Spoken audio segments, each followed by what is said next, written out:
mute also. So let's go ahead and start with those of you out there. This is Linda Smith. I'm in Crow Agency, Montana. Good morning. Good morning. I'm Susan Jenks. I'm a school nurse for Albuquerque Public Schools. Good morning. Morning.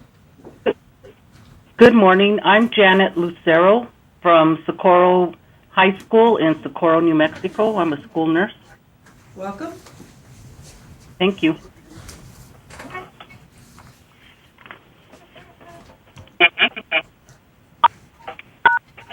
I'm Joan Gugliotta. I'm an APS school nurse working in the Child Find Department. Good morning.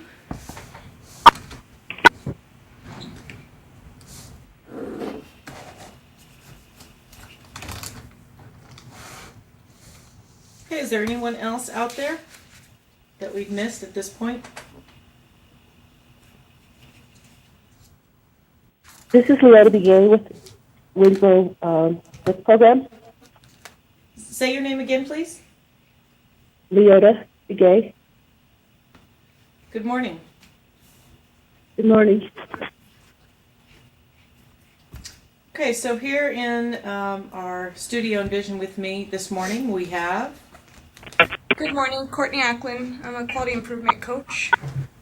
And I'm Sarah Anderson. I'm a quality improvement coach also. And this is Kevin Whirling, systems analyst for Envision, New Mexico. Okay, so I will ask you all later in the presentation, for those of you who come on, and again, we've removed that audio prompt, so I don't know if you're coming or going, so we'll just we'll try to remind ourselves to ask. If you have questions, again, star pound to unmute yourself.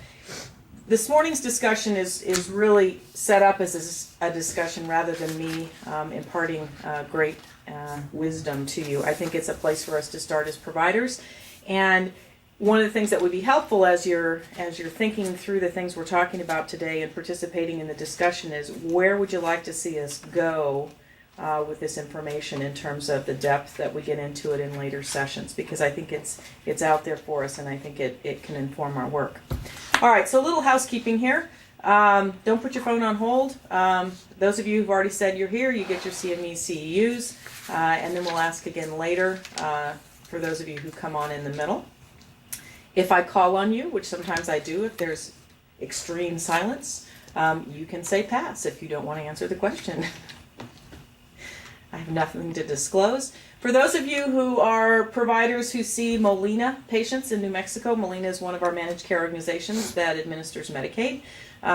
If you present cases to us here and ask for help from the collective of folks who are on the line each session, you can get an additional reimbursement of $150 the next time the patient comes to clinic. We send you recommendations so that you have that for the chart.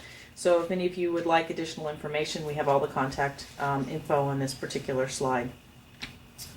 All right, so we're going to talk about maternal and child nutrition.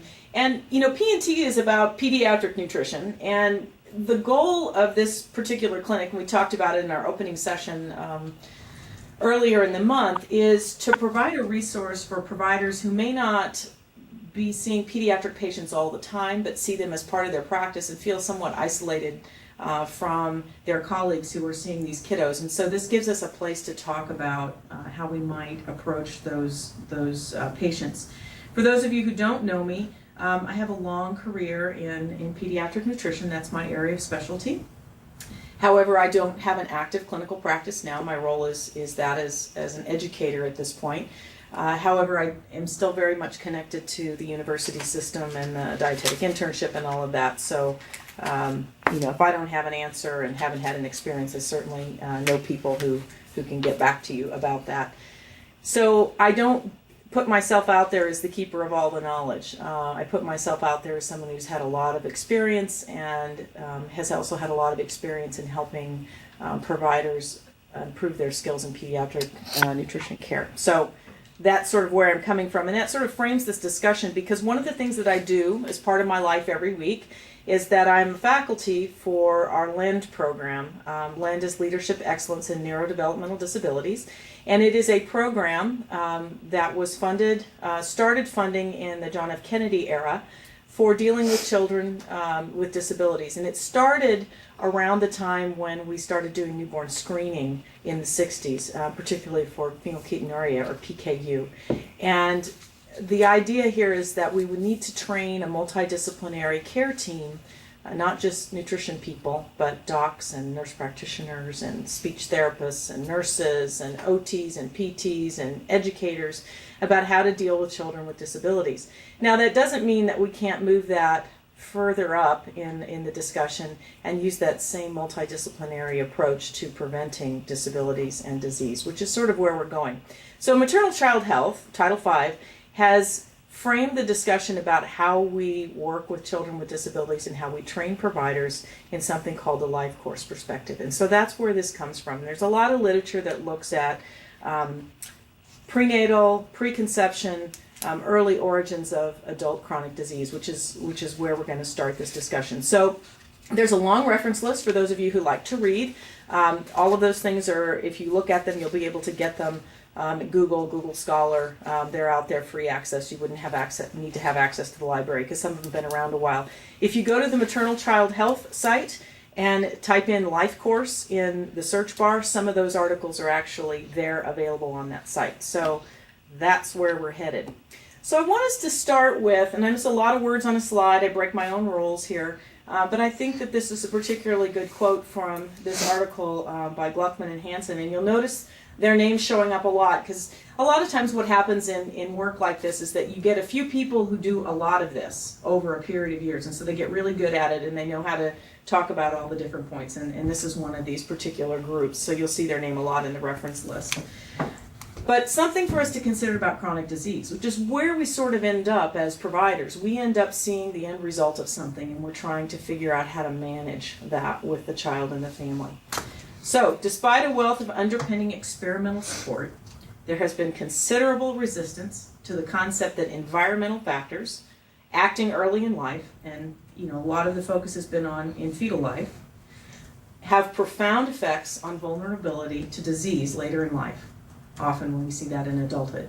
This has resulted in an unwillingness among public health decision makers to implement relatively simple approaches based on an understanding of developmental plasticity, we're going to have some vocabulary words here, and intergenerational influences to reducing the burden of disease, particularly in low socioeconomic groups. So the reason I gave you all that is because I think it's kind of a nice perspective, but it's a lot of words. And I want you guys to think about the word unwillingness among public health decision makers to implement relatively simple. And we're all rolling our eyes, right? Relatively simple, yeah, right. So that's part of what we're going to address today. Now, something to consider about health. Again, another quote. This comes from CityMatch, which is part of that maternal child health team, and they make a game called the life course game, and it's a game that we actually play with our LEND students. So if you ever get an opportunity to play that game with providers, it really illustrates these concepts very simply that we're talking about today. So increasingly, health is being understood as an asset that develops across the lifespan. So we're developing an asset. Early investments in health are important not only for their immediate impact, but also for the improved health they produce throughout life. Additionally, healthy birth outcomes rely in large measure on health developed prior to pregnancy. So that's where we get that maternal child health piece. Therefore, public investments aimed at improving the overall health and thus the future reproductive health of youth are important and hold the greatest potential for improving birth outcomes across a population. So we're not just looking at the child in front of us, we're looking at that child as a future parent, whether they're a male or a female. And sometimes we have to look back at their own birth history, which we've talked about here before. So these are the things I want you guys to think about as we go through sort of a framework that I've put out there for us to discuss today. How do we frame nutrition interventions for individuals within this life course model? And so we're going to talk a little bit more about the model. How do we design public health nutrition initiatives consistent with the life course model.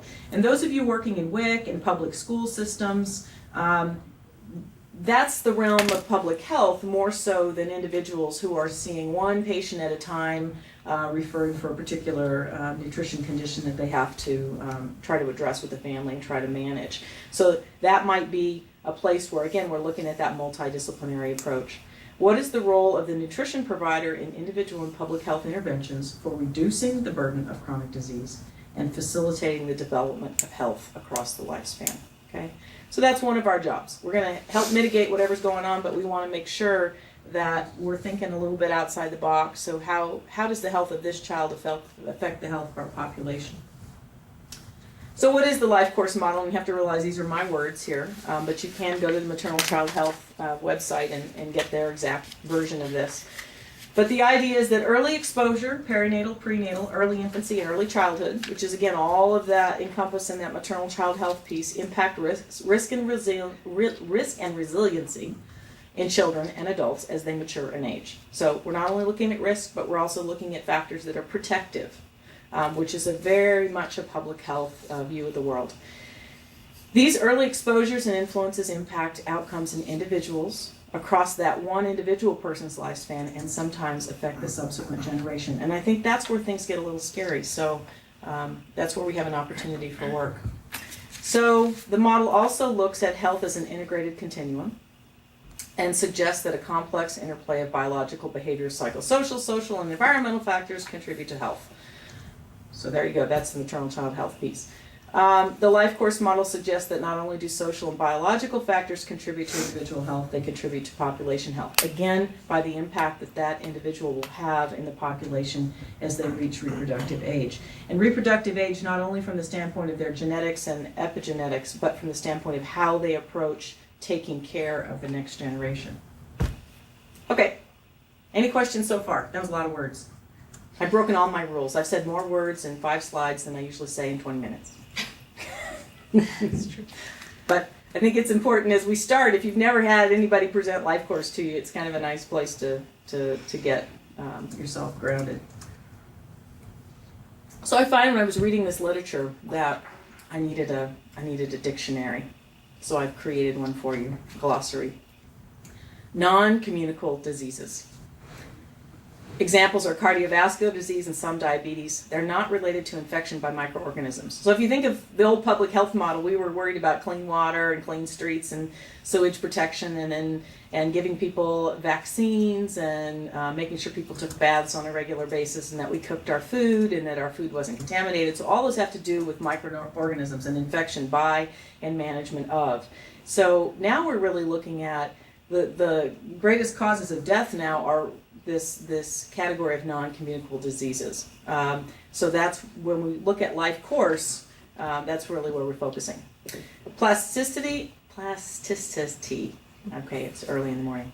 Our brains have this capability, so does the rest of us, but looking at it from a developmental standpoint, the organism responds to the environmental cues, nutrition, hormones, etc., and adapts the phenotype to the immediate environment. And then of course we have to define phenotype, which you guys remember from your biology class ages ago, right? The observable characteristics as a result of the genotype interacting with the environment. So you can look different than what your genome says you should look like depending on where you find yourself. Okay, so that's basically what that's saying. So in other words, you're going to adapt your phenotype to your immediate environment. And when I said nutrition and hormones, those of you who listen to NPR on your drive-in in the morning, there was they had a spot this week talking about, and I think it was on, I'm trying to think, there's one little radio spot that is a program that occurs once a week, but they were talking about chemicals in the environment that are hormone-like, and so that they cause responses in organisms. And this would be another example of environmental cues that maybe doesn't come from the maternal environment in the sense of how mom's eating and how she's exercising and sleeping and what have you, but it may be that we're seeing some changes in the early infancy that are related to environmental exposure. So that's something to think about too.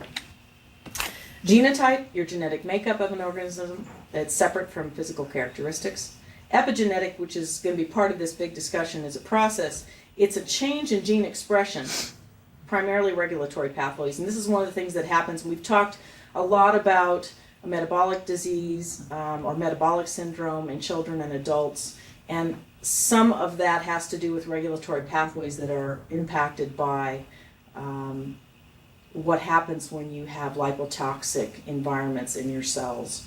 But what we're suggesting here is that we're going to change that gene expression in a way that doesn't affect the underlying DNA, but they're present in that organism or that child for the life of that child and the life of that cell, and we're finding that they may actually be heritable.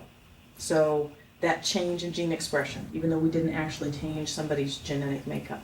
So that's important to consider too.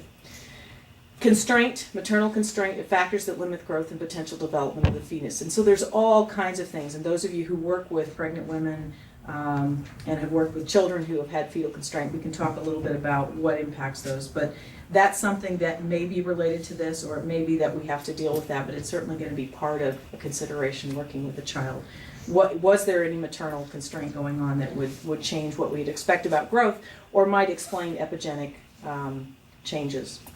Adaptive, a given trait that increases fitness in a specific environment. So when you look at fitness in sort of the Darwinian sense, it's looking at reproductive fitness. In other words, is this organism going to be able to reproduce, because that's going to guarantee the continuation of the species. So fitness, again, the contribution of the genotype to the next generation could be epigenic phenotype. So in other words, sometimes those epigenic phenotypes are not bad. Okay, so keep that in mind. We're not, necessarily everything's bad. They're related to survival and reproductive success. A trait, a single phenotypic character, and I see I didn't have an underline here. Predictive adaptive response. And if you go and look at all these articles that I have in the reference, you'll see this a lot, and they get shortened to PARs in a lot of these journal articles. It's a phenotype develops to offer an advantage in the predicted environment. Okay, so the predicted environment, the fetus is making a decision that if I don't make an adaptation right now, I'm not going to be able to survive in what is perceived as an adverse environment or different from my fetal environment. So success occurs if the predicted environment remains stable across the life course. So you can see where this is going. If the fetus predicts wrong and they're born into an environment that's different, then there is what we call a mismatch. And this is where we start our discussion. So any questions so far? Or it's so early, I've stunned you. I can't believe this woman is talking this much at 8:30 in the morning.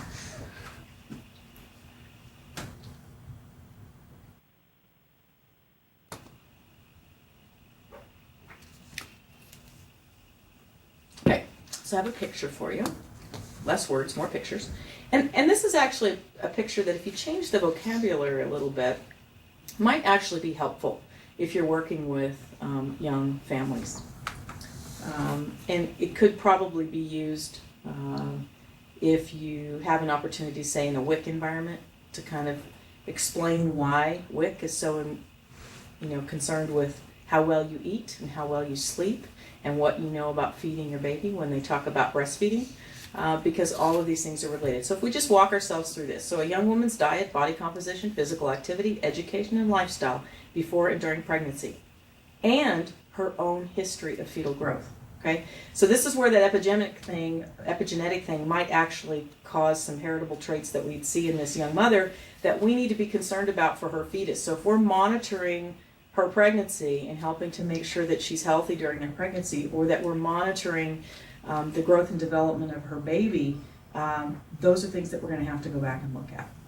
Okay, so this is trying to create an awareness, and we've gotten all this. People have taken life cycle courses before, and you've thought about this, but I think this is kind of a nice way of really backing it up. And this isn't to say that it's all mom's fault, so don't get me wrong here. Because it's, unfortunately, mom's the one carrying the baby, but some of these things could have been, a result of her upbringing also. So education and lifestyle could have been impacted by the males in her family. And her experience. And when we talk about education and lifestyle, we're talking also about poverty status, access to food, violence, all of these things, these adverse childhood events that would affect mom that potentially are going to affect her ability to do these things down the road, which, again, in this whole life course model, are going to change the risk profile and the resiliency profile of the offspring. All right, so whatever happened with mom and what's going on with her, we may have these developmental plastic responses. You remember the PARs? And that epigenetic process that I described, and then there's this potential for this mismatch. Now, it may not occur, but it could occur. But I also want you to see that down the left side of this, when we're talking about just the fetus, look what happens lower down. We've got a baby who's born now, infant body composition and development, weight gain and postnatal growth. So some of that's determined by what happened during the pregnancy and before the pregnancy. But it also can be impacted over here on the right side, infant feeding and illnesses. So this is a place we may not be able to change what happened with the pregnancy, but we have the ability to impact something at that infant feeding and illness piece. And this is where this is real important for us to have this discussion about this mismatch, really paying attention to this life course model in such that when we're working with an infant or a young child or a young family, realizing that there's all that stuff behind us, that if we change the way we approach that, we might be able to make a positive impact further down in this flow chart.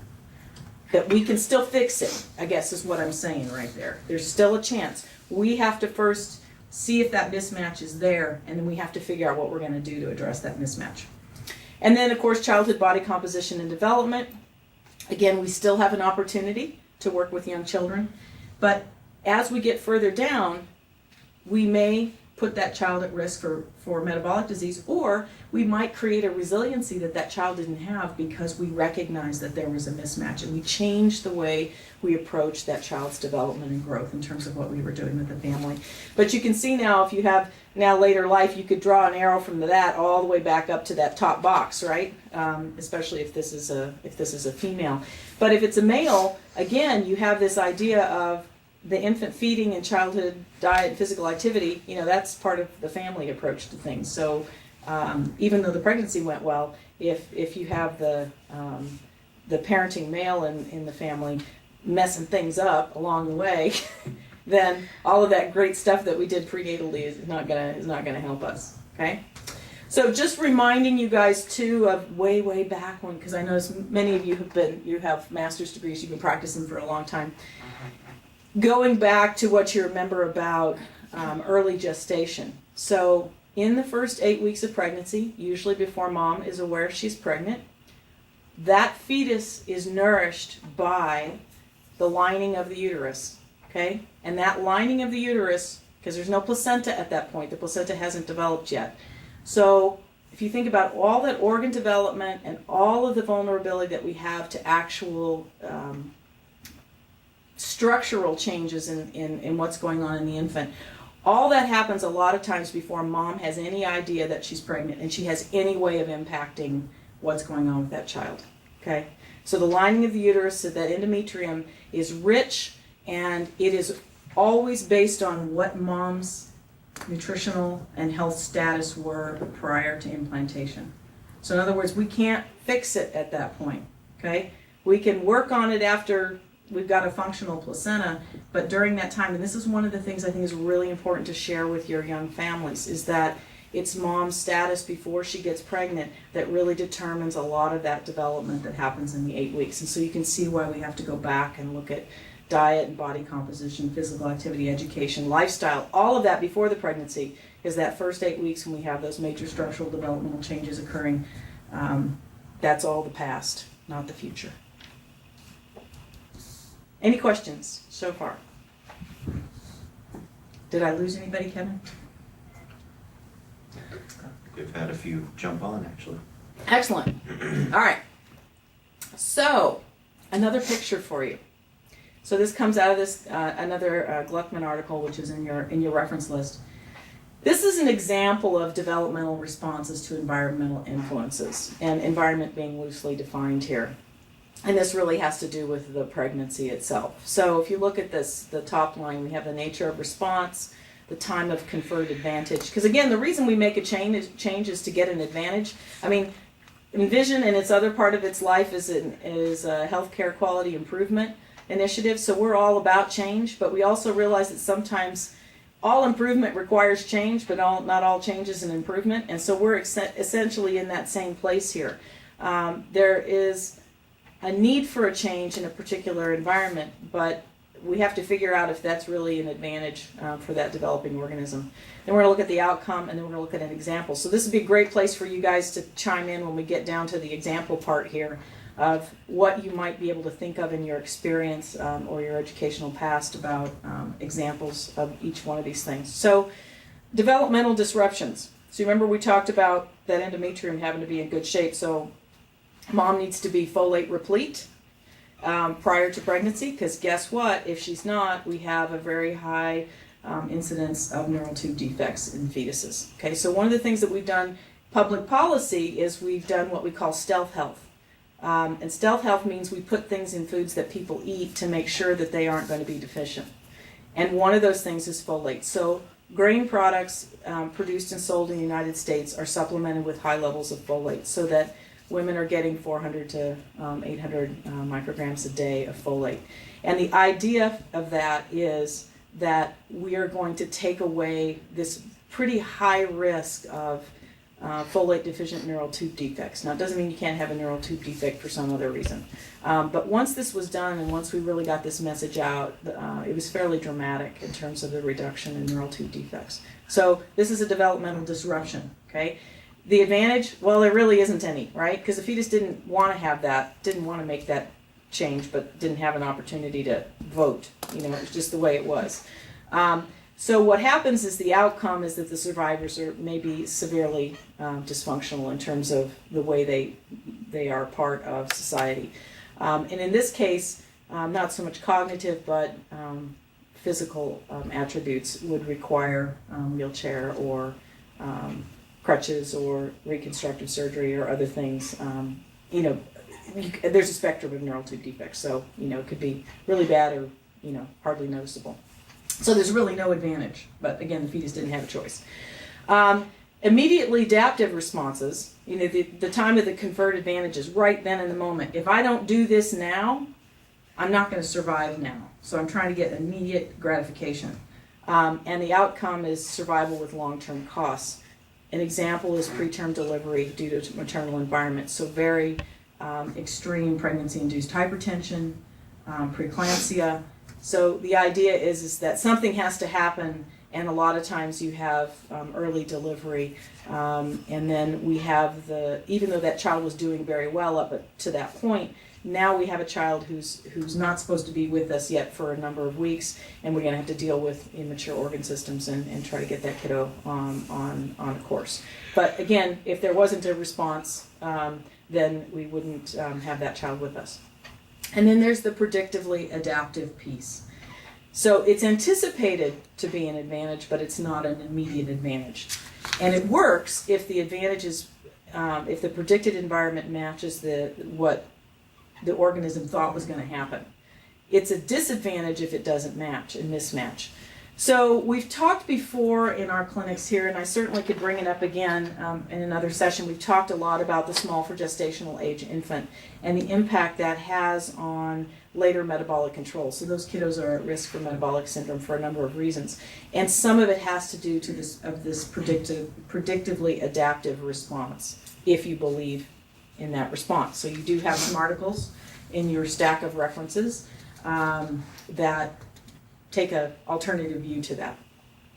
So an advantage would be the time of birth for wild mammals predicts coat thickness. So if you had an animal that's going to be born in the fall and the mom is cold and the babies are born, their fur is going to be thicker, as they live out in the wild, so they're going to stay warm, okay? But that would be a bad thing if somehow that got mixed up and they were born in July. They'd be really hot.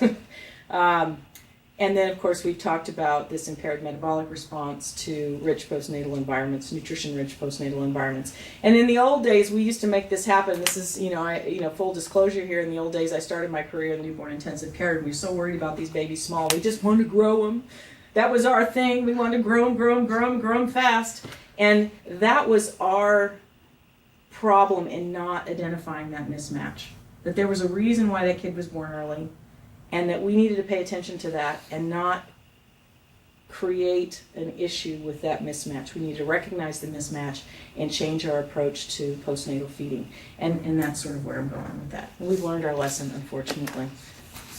Okay, at this point, I'm going to stop, let everybody think about if they have any questions or if they have any input on that last slide, because I think people might have examples of where a developmental disruption might occur or some questions about that, an immediately adaptive response or a predictively adaptive response. And then those of you who've come on since our last roll call, this is a perfect time for us to tell us you are out there.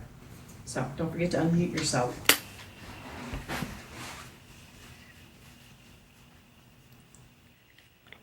This is Rupa Puri from Oregon. Morning, Rupa. Hi, Karen Blackman-Carter, Navajo Diabetes Program. Welcome, Karen.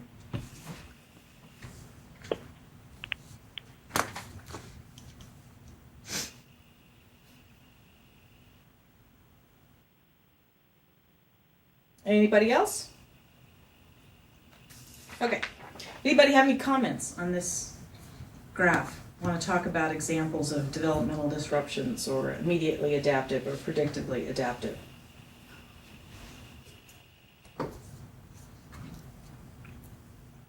This is your opportunity not to hear me talk.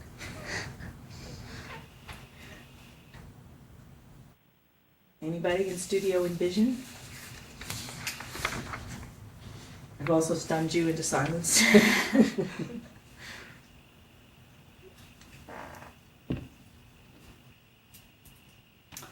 Alrighty.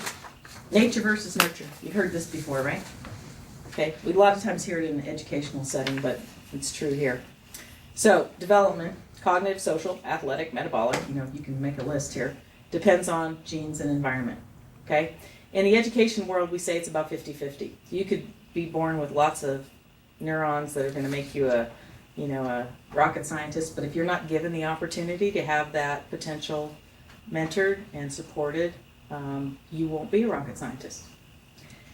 Likewise, you could be a child with, average number of neurons, and you will be a rocket scientist because someone gave you an opportunity and mentored and figured out a way to deal with your strengths and support those things that you needed to work on. So that's the nature versus nurture kind of argument. And most folks are pretty comfortable with sort of that split. You can be really smart, but if you don't get the support you need, you're not going to get there. There are always outliers, right? You can have those people who are so smart and are so driven that they could be, Harry Potter living under the stairs and still be successful, right? But that's not usually the case. So recognizing the relationship in a given individual or population informs policy and practice for optimizing health. So really it's, again, trying to deal with that idea of mismatch. What is the relationship with this child and sort of where we're going? So if you think about specific populations of people, and I'm thinking, I have a lot of IHS providers here, and so our Native American populations, unfortunately, are highly prone to development of type 2 diabetes. So we know that given individual carries with them that risk. What do we know about the population that provides a place for developing that resiliency, and that we're able to make that happen either in policy for that population or in practice as individual providers, as we work with, say, children born to a family where everybody after the age of 40 developed type 2 diabetes and mom had gestational diabetes in pregnancy. What does that mean that we're going to do? We're not going to throw up our hands and say, well, this child's going to have diabetes by age 30. That wouldn't be my response. I would be fighting it all the way to the end. But one of the things that we would know in that particular situation is this is a child who doesn't handle food the way the rest of us do, and they need an environment that's not so nutrition rich. And I'm not talking about not nutrient rich, I'm talking about calorie rich and fat rich, and they're going to need some additional exercise. And it doesn't mean that by doing all that, this child's going to be model thin. It means that we're going to try to maintain this child's metabolic profile in the functional range for as long as possible. And that is going to be hard work, okay? I'm not saying it's going to be easy because we know that risk is there. But I think we are obligated to inform the people that we work with that there are ways to optimize what they've got to work with. So there you have it, my soapbox. Recognizing that some diseases are not simply the result of adult lifestyle, so that the interventions designed for management and prevention need to be broader and earlier. So that's exactly what I just said. That's sort of my spiel. Once we get to working with a 14-year-old or 15-year-old or an adult who's got one of these non-communicable diseases, who is exhibiting PCOS, ran rounds yesterday, PCOS in the adolescent, metabolic syndrome, hypertension, we're not going to blame that adult. We're not going to say, oh, it was all your mother's fault, so we can't fix it either, right? We're going to recognize that there is something in you that gives you this particular risk, and we're going to try to address that mismatch. What is the mismatch, and what do we need to do from the standpoint of what we know about pathophysiology to make it better? Not perfect, but better. Okay, so implications of this framework. And this is where you sort of get this, or the pros and cons of taking a look at this from the policy standpoint or the public health standpoint. What are the costs and benefits to perinatal intervention? Well, those of you who work in WIC would say they're a lot more beneficial than they're costly, right? And I would agree with you, especially if you frame it in this discussion. But you will probably find others who will say, well, why am I spending all that money up front? And I would say, well, why are we spending all that money later? If we spend a little bit more up front, that'll be less than what we spend later when that 45-year-old needs to have a quadruple bypass and is also on insulin and, has to have a special work environment because they can't get to work because their feet hurt and, whatever. But you are going to have those things. So kind of thinking about as you decide or not decide to put this to practice, at least frame your interventions a little bit, what potential sort of arguments would you get from others or that you would have to make in support of. It moves us away from the pathological-anatomical model where disease is a result of a localized lesion. Okay, this is the focus on medicine, and with great success. I mean, I'm happy to say that when you have cancer, someone can treat you. If you get in a car accident and have a broken leg, somebody can treat you. If you get sick by some microorganism, we have a method of dealing with that. So I'm not saying we should abandon that.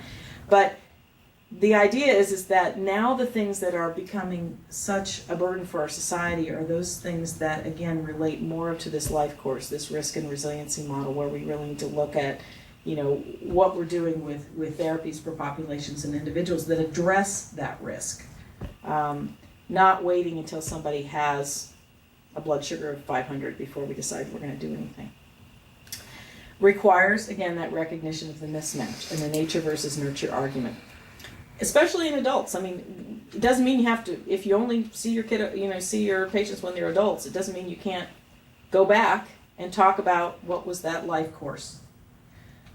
It also requires the recognition and correction of the risk for the mismatch in the perinatal period and informs the interventions for individuals and populations that will mitigate that risk. So think about a woman in her first pregnancy who had gestational diabetes. What are we going to do the second time around? Yeah. We're going to start a lot earlier, right? We're not going to wait till 28 weeks and screen her. We're going to say, you had gestational diabetes with your last pregnancy. We're going to start with therapy around that from day one. You're pregnant when you come see me. We're not going to wait until your blood sugars are, through the roof. And the advantage of that is the fetus doesn't see that change in glucose and doesn't then respond with increased insulin production itself. But if you start early, mom may not exhibit that trait at all during the pregnancy. And so not only have you've not made that fetus deal with that particular environmental risk at all, which may, in that child, change that child's lifetime risk for diabetes and metabolic syndrome. Okay, so mismatch. We've got a mismatch. We've got to figure it out. Now, this is where you guys do the talking, because I've talked for more than 20 minutes. Again, I've broken many of my rules today. So how do we frame nutrition interventions for individuals within the life course model? How do we design public health initiatives consistent with the life course model? And what is the role of us as providers of nutrition? And it doesn't mean that you have to be just a dietitian. I've got nurses who get involved in nutrition screening and support of nutrition protocols. And health educators and diet techs and public health policymakers and educators in individual and public health interventions for reducing the burden of chronic disease and facilitating the development of health across the lifespan. Because that's really what we're trying to do. We're trying to maximize the resiliency so that what we get is that development of asset of health. So if you remember, one of the first slides was looking at health as an asset that you have to develop. You're not necessarily born with it. You might get a genetic makeup that predisposes you to health, but there are many opportunities for us to screw that up. So what can we do to make sure that that's part of our identity? Health is part of our identity. So now I'm going to stop talking and let you all talk.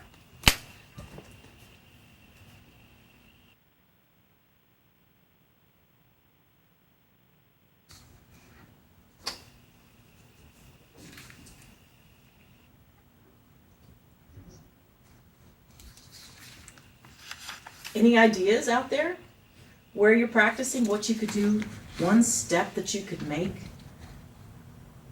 framing your approach to care? What's one thing you could do today using this model as a frame?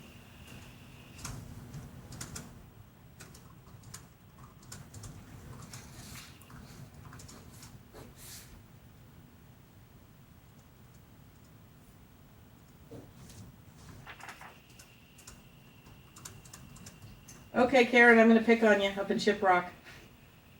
You're a diabetes provider, and so fortunately, unfortunately, you see adults probably and older children who already have developed diabetes, but my guess is you probably, as part of IHS, also take care of women with gestational diabetes.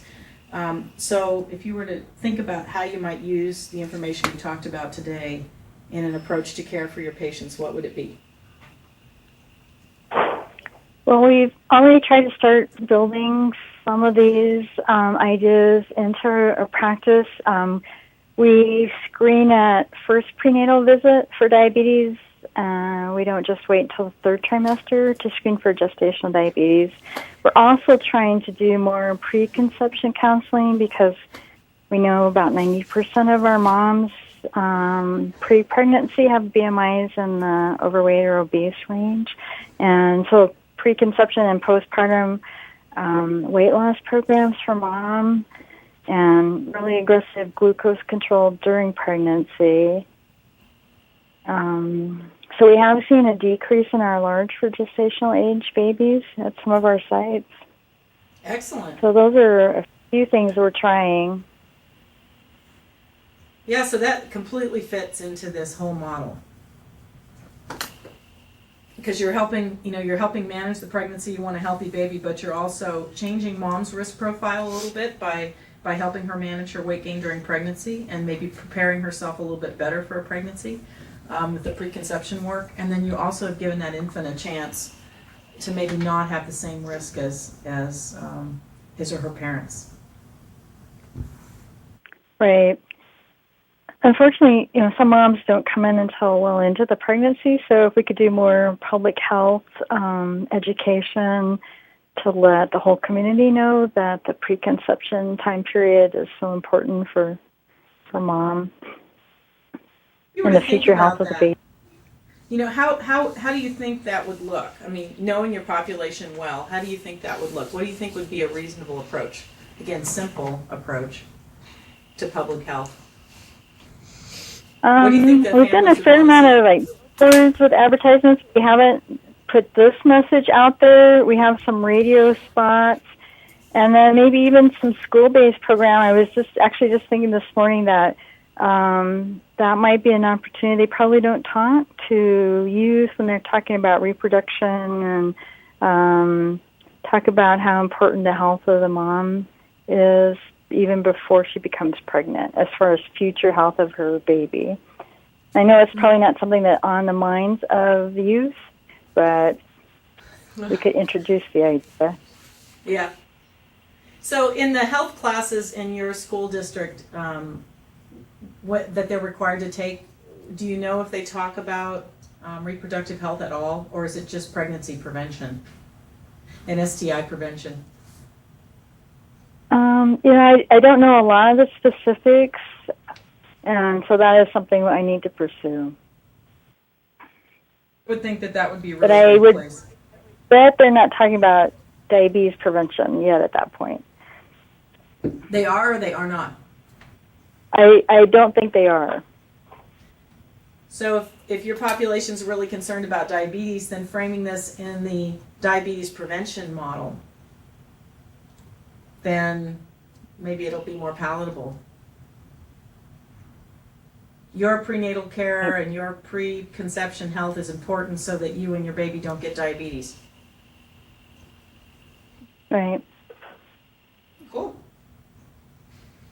Thank you for letting me call on you. You've thought about this a lot. Anybody else have questions or comments they want to add?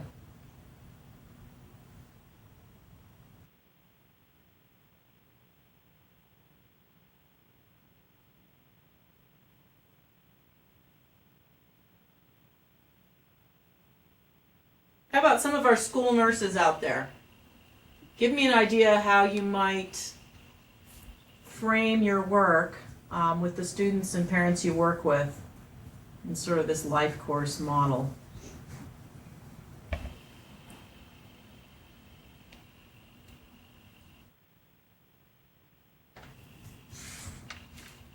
So I've got Janet and Susan and Joan.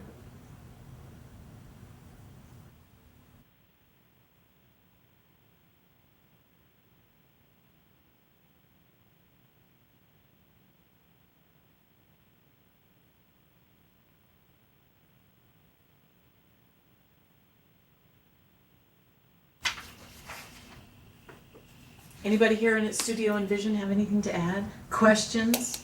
Don't ever do this again. That's helpful feedback for me, however, too. If this is not a helpful discussion, then I won't do it again. But if there's something that we need to build on from this, then I certainly can do that. This is my first stab at trying to bring one thing that I do one day of my week into this sort of.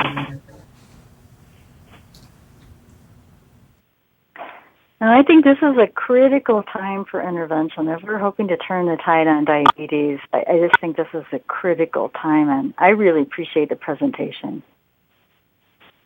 Thank you. And if we can help you up there, let us know.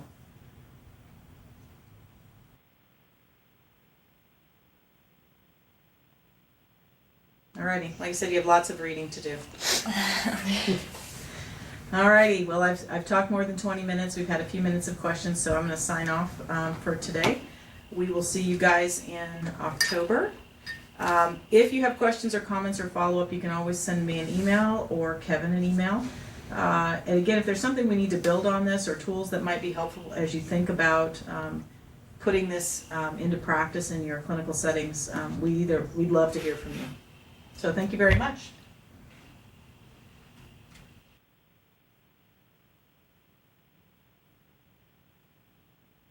Thank you.